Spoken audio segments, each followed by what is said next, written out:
evo nas posle duže vremena. Sad malo, ne, dobro, sve jedno.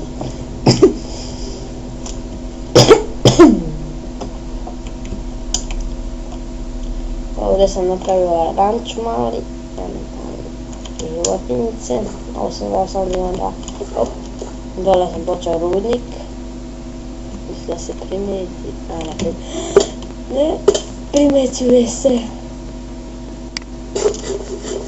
evo ga dole, da ja izginu, evo gore, ovdje sam napravila ranč, evo kula se vidi, kulu sam dovršio.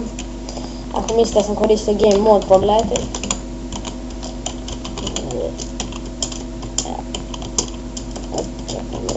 Tako vidite. You don't have permission, I use this command. Vidite, ne mogu da koristim game mod.